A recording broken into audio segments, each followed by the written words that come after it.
Olá, pessoal. Sou professora Roberta Cordeiro, sou juíza de Direito do Tribunal de Justiça do Distrito Federal dos Territórios, professora do UniCeub, do IDP, Instituto Brasiliense de Direito Público. Também dou aula de penal e processo penal em pós-graduações, como a Escola da Magistratura e a ATAME.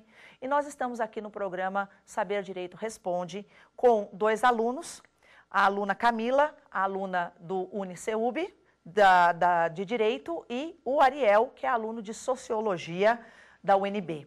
Eles estão aqui, eu justifico a presença do Ariel aqui como aluno de Sociologia, exatamente porque nós estamos tratando dos crimes contra o patrimônio e questões sociológicas podem surgir em decorrência dessa matéria que nós estamos estudando aqui. Então, esse programa Saber Direito Responde consiste em perguntas feitas pelos alunos para aclarar dúvidas usuais dos crimes contra o patrimônio. Então, vamos à primeira pergunta. Eu passo a palavra à aluna Camila, aluna do UniCeub. Olá, professor. No crime de receptação, faz alguma diferença que a coisa seja fruto de um furto ou de um crime ou de um roubo? Então, pois é, Camila. O crime de receptação está previsto no artigo 180 do Código Penal, dizendo que a pessoa que adquire, recebe, transporta, conduz ou oculta coisa que sabe ser produto de crime ou que influencia para que terceiro de boa-fé faça isso, adquira, receba ou oculte, ela pratica a receptação. A receptação é um crime acessório. Ela pressupõe a existência de um crime anterior que não necessariamente precisa ser um crime contra o patrimônio. Então, não precisa nem ser furto e roubo, quanto mais qualquer crime contra o patrimônio. É possível que eu adquira, receba, transporte, etc., coisa produto de um peculato, por exemplo, que é crime contra a administração pública e não é crime contra o patrimônio. Então, ela é um crime acessório, ela pressupõe a existência de um crime anterior, não necessariamente contra o patrimônio. A próxima pergunta será feita pela internet por alunos internautas. Vamos lá.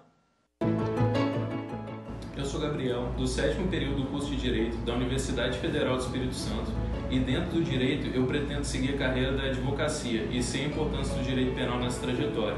Portanto, professora Roberta, eu gostaria de saber qual o momento de consumação do crime de furto. Olá, Gabriel. Para responder a sua pergunta, eu tenho que falar com relação a 4 teorias no direito penal. Isso daí vai servir tanto para o crime de furto quanto para o crime de roubo na consumação. Eu tenho a teoria da contractatio, que diz que a consumação do crime de furto e do crime de roubo se dá com o simples contato do agente com a coisa. A segunda teoria é a teoria da amócio ou apreensio, que diz que existe o furto ou o roubo, com a inversão da posse, ou seja, quando eu retiro a coisa da disponibilidade da vítima, ainda que por breve espaço de tempo, mesmo que não tenha a posse tranquila. A terceira teoria é a teoria da amócio, que diz que além de eu ter o contato, além de eu pegar a coisa para mim, eu preciso ter a posse mansa e pacífica. Ou seja, é necessário que a vítima perca o agente de vista, ainda que por breve espaço de tempo. E a última teoria é a teoria da ilácio, que diz que não basta um mero contato, não basta a inversão da posse e não basta simplesmente eu ter a posse tranquila. É necessário que eu leve para o lugar onde eu queira que a coisa esteja.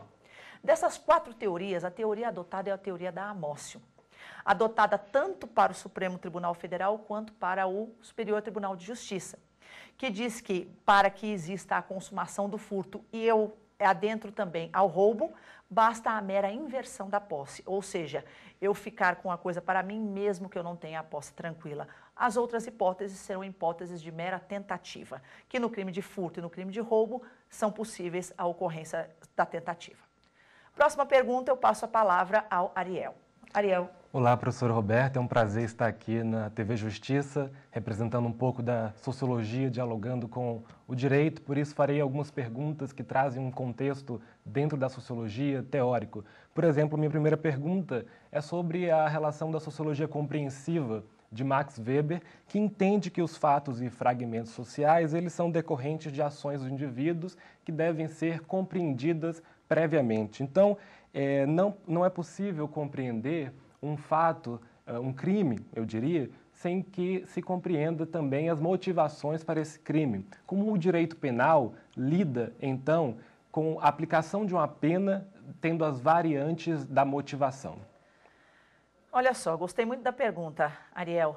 é o seguinte, com relação à motivação, o direito penal, ele, sim, se a pessoa praticou o crime por motivação sociológica ou em decorrência de situação pela pobreza ou pelo simples fato de querer praticar o crime. Na verdade, o direito penal, ele não analisa se a pessoa praticou o crime por questão de necessidades ou se foi por questão de motivação efetivamente de querer praticar o crime. Em princípio, isso não é analisado. Quando da imputação penal, ou seja, quando a pessoa vai estar inserida em um tipo penal. Isso vai acontecer, vai ser instaurado um inquérito policial, vai ocorrer um processo contra essa pessoa.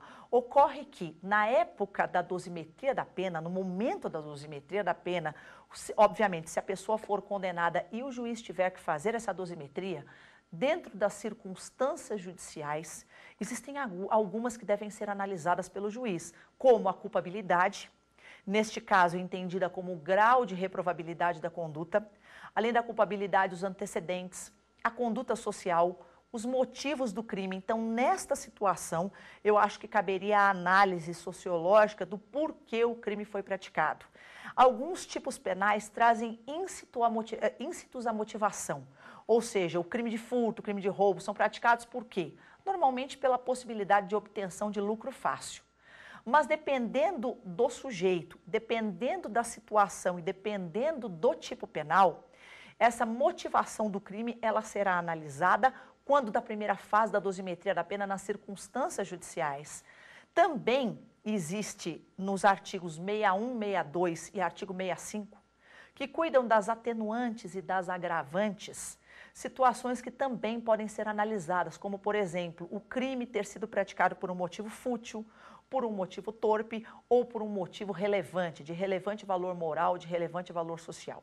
Então, neste sentido de motivação, é que será analisado dentro do direito penal. Próxima pergunta, nós passamos mais uma vez para os internautas. Vamos ver a próxima pergunta que veio pela internet. Sou Marília, tenho 27 anos, sou de Maceió, sou advogada e estudo para carreiras policiais, estudo para ser delegada da Polícia Civil. E é justamente por esse amor pela advocacia que eu tenho muito amor no direito penal. Estou iniciando a minha pós em direito penal e é com relação a tudo isso que eu venho fazer uma pergunta, professora Roberta.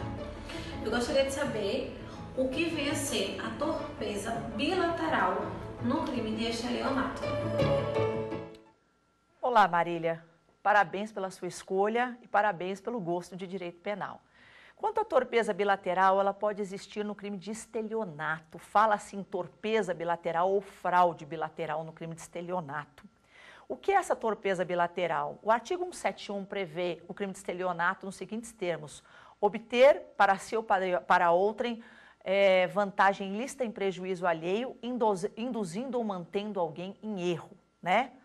Na verdade, o crime de estelionato, ele tem a exigência, né, para que ele exista, são necessários 3 requisitos: a fraude, a vantagem ilícita em prejuízo alheio.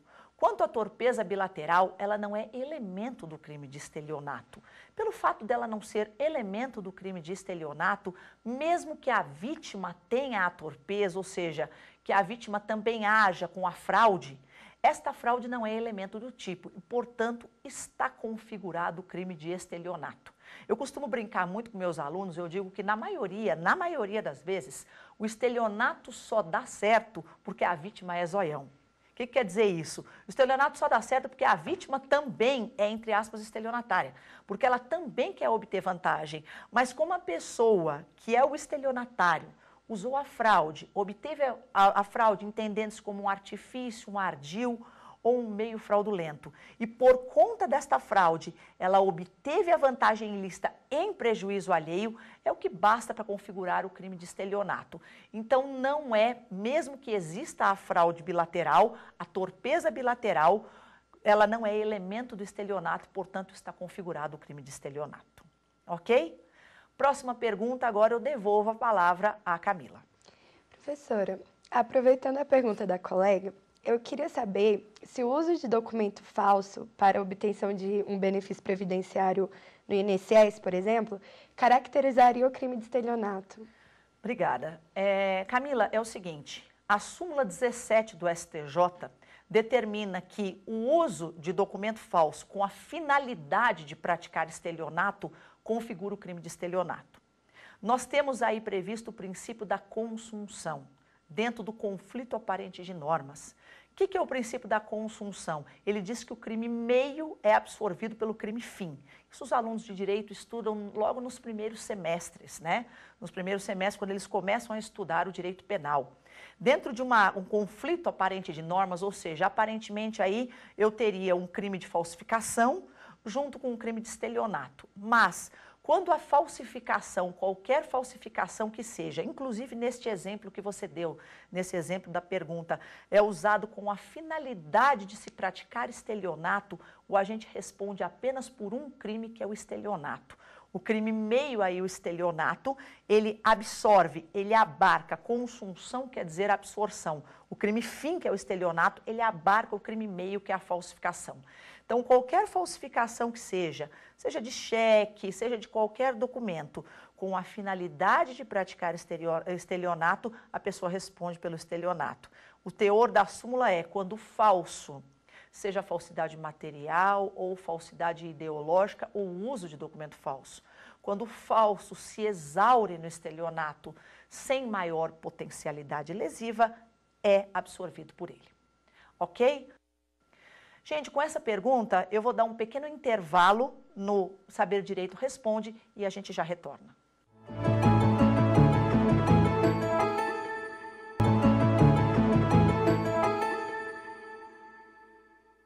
Então, retornando o nosso Saber Direito Responde, vamos à próxima pergunta feita pelo Ariel.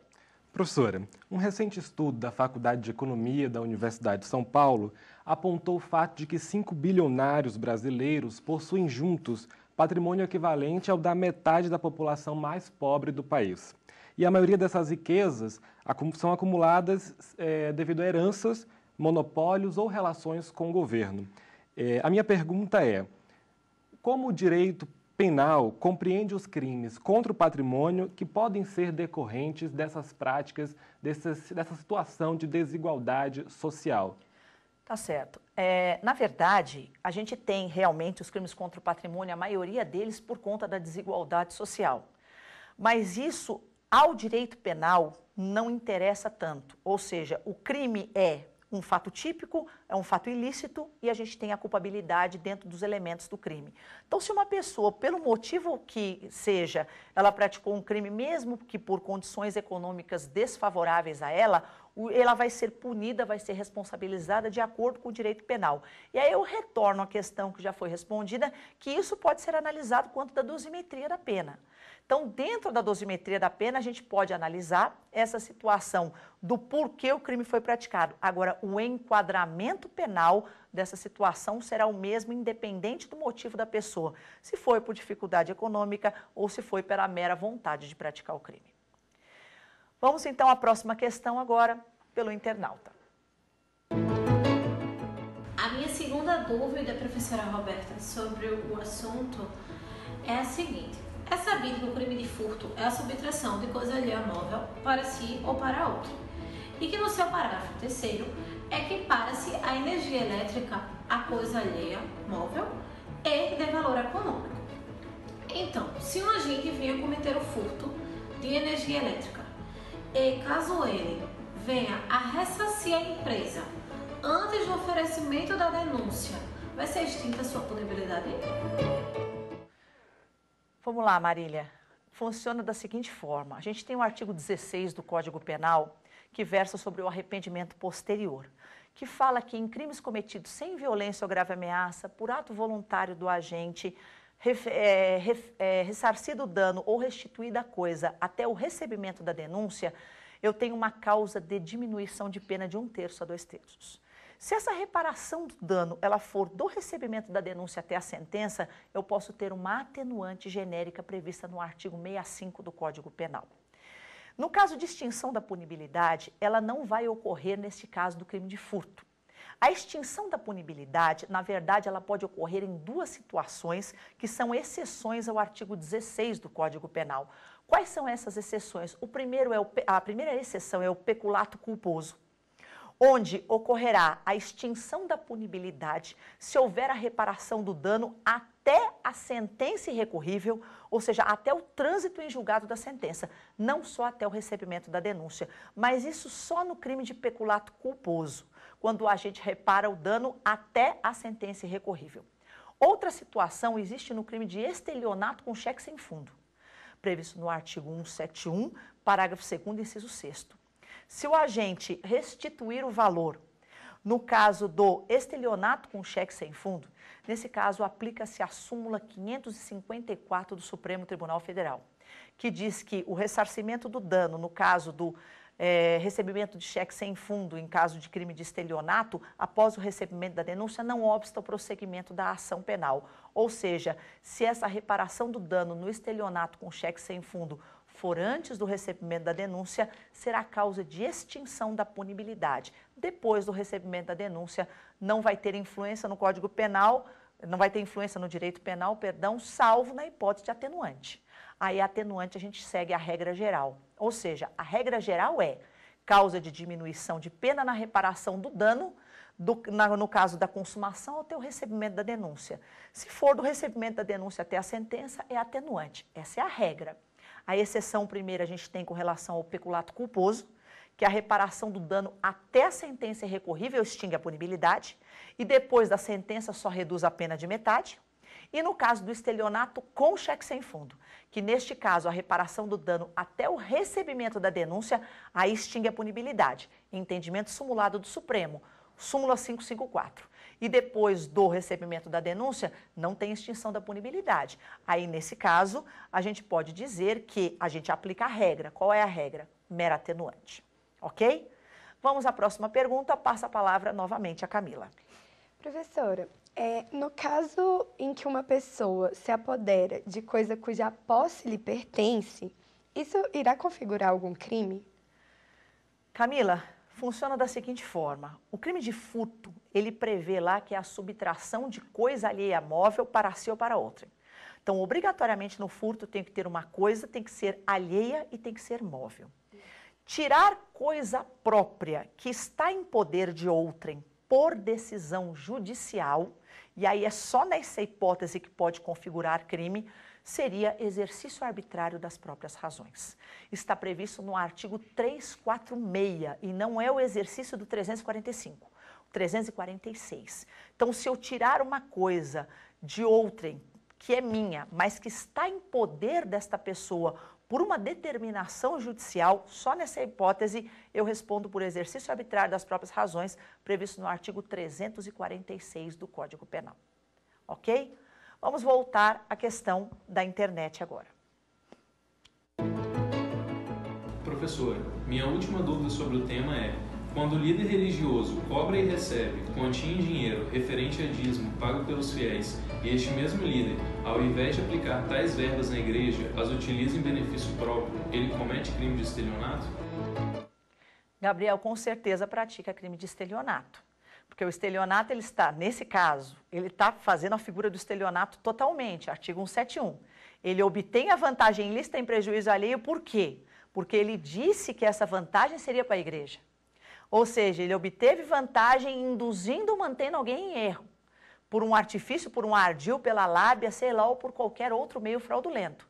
Então, nesse caso, com certeza, esse desvio de verba para ele responde pelo crime de estelionato. Aí está, eu acredito que está configurado totalmente o artigo 171 do Código Penal. Vamos agora à pergunta do Ariel, novamente, aluno de Sociologia da UNB. Professor, aproveito a pergunta do Gabriel para fazer uma pergunta sobre questões morais da sociedade, como o direito dialoga com elas. Nós sabemos que, para Émile Durkheim, um teórico da sociologia, as regras do direito governam as relações humanas. Então, a minha pergunta se compreende nesse sentido. Como o direito lida com as relações morais da sociedade? A exemplo do crime do incesto, que não é crime para o direito, mas é condenável pela sociedade moralmente. Olha só, Ariel, o direito penal ele funciona totalmente de acordo com o princípio da legalidade. O que é esse princípio da legalidade? Ele está previsto no artigo 1º, ele reina todo o direito penal. Não há crime sem lei anterior que o defina e não há pena sem prévia cominação legal. O que eu quero dizer com isso? Que para que uma conduta seja criminosa, para que uma pessoa responda perante o direito penal, é necessário que aquilo tenha previsão como crime. Se uma conduta ela é moralmente inaceitável pela sociedade, ela só vai ser uma conduta moralmente inaceitável e o direito penal não poderá fazer nada contra ela. O direito penal ele só pode apenar, a pessoa só pode ser apenada pelo direito penal se houver previsão na lei daquele determinado fato como criminoso. Se não houver previsão na lei como determinado fato como criminoso, ele só é moralmente condenável pela sociedade e não pelo direito penal. Vamos para a próxima questão, agora voltando a palavra a Camila, estudante do UniCeup. Professora, para que haja a consumação do crime de extorsão mediante sequestro, é necessário que haja a privação da liberdade da vítima por pelo menos 24 horas? Camila, o crime de extorsão mediante sequestro está previsto no artigo 159 do Código Penal. A diferença entre a extorsão mediante sequestro e o sequestro é que o sequestro consiste na mera privação de liberdade da vítima, em regra, sem qualquer finalidade. É possível, de acordo com o parágrafo do artigo 148, agora eu não me lembro qual é exatamente o parágrafo, que o sequestro seja praticado com fim libidinoso, que é o antigo rapto, que foi abolido da lei penal. Houve abolício crimes com relação a este crime. Não existe mais o rapto, mas em compensação pode ocorrer que o sequestro seja com a finalidade de um ato libidinoso. A extorsão mediante sequestro é não só a privação da liberdade, mas é a privação da liberdade com a finalidade de obter qualquer vantagem, que nesse caso tem que ser econômica, porque é um crime contra o patrimônio, como condição ou preço do resgate. Para que haja extorsão mediante sequestro, para que ela esteja consumada, basta a privação da liberdade com esta finalidade. Mesmo que esta finalidade não seja alcançada, se for alcançada a finalidade de obter vantagem, eu tenho exaurimento do crime de extorsão mediante sequestro. A extorsão mediante sequestro estará consumada com o mero sequestro com esta finalidade. O prazo de 24 horas, que muitas pessoas podem pensar que esse prazo de 24 horas é que consumaria, não. O prazo de 24 horas, ele funciona como qualificadora da extorsão mediante sequestro. A extorsão mediante sequestro, por si só, tem uma pena de 8 a 15 anos, o simples fato de você sequestrar. Se esse sequestro durar mais de 24 horas, eu vou ter uma elevação nos limites, vai elevar os limites mínimo e máximo da dosimetria da pena para que o juiz possa aplicar a pena nesse tipo de crime, ok? Passando agora, a gente acha que não tem mais perguntas dos internautas, então nós vamos agora passar a pergunta ao nosso aluno Ariel, de Sociologia da UNB.